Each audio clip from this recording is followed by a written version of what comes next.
Afin de soutenir son train de vie toujours plus luxueux, il multiplie les chantiers annexes, en marge de ceux qu'il opère pour Visconti ainsi que pour l'hôtel de ville. Véritable entrepreneur, il achète les terrains, bâtit, revend et continue d'entretenir sa fortune.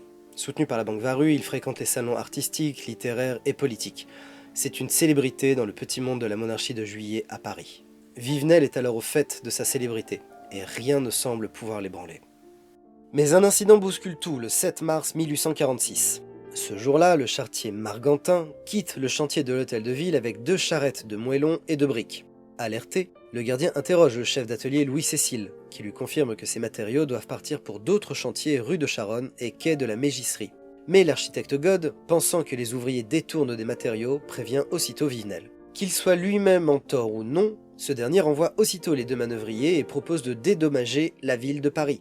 Lâché par son patron, Cécile porte l'affaire à l'hôtel de ville et dénonce alors un trafic organisé par Vivenel lui-même.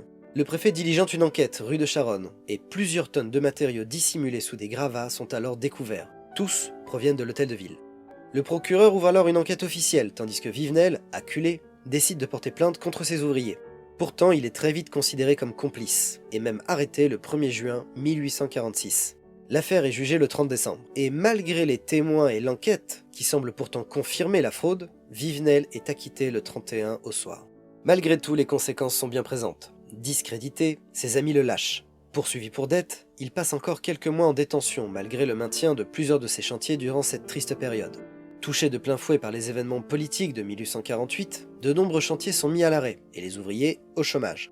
Vivenel, criblé de dettes, ne parvient pas à se relever financièrement. Ses biens sont saisis, ses immeubles vendus et ses avoirs bancaires bloqués. Il se replie alors sur ses collections et finit d'envoyer ses œuvres d'art à Compiègne. Il en poursuit également le classement ainsi que l'inventaire et rédige un catalogue du musée en 1861. Il fait également don de ses livres à la bibliothèque de la ville. Vivenel finit sa vie dans le dénuement le plus total. Il est recueilli par un de ses amis, l'architecte Victor Viel, alors en charge de la construction du Palais de l'Industrie à Paris. Atteint de la maladie de la pierre, il accepte d'être opéré, et l'intervention est un succès. Il décède néanmoins le 19 février 1862 de la gangrène. Viel accompagne le corps de son ami à Compiègne, et les obsèques sont alors prises en charge par la ville. Antoine Vivenel est inhumé dans le monument qu'il a fait construire en 1839 pour son père, que nous pouvons encore aujourd'hui admirer au cimetière nord de la ville. Dès 1863, la municipalité donne son nom à la rue qu'il a vu naître.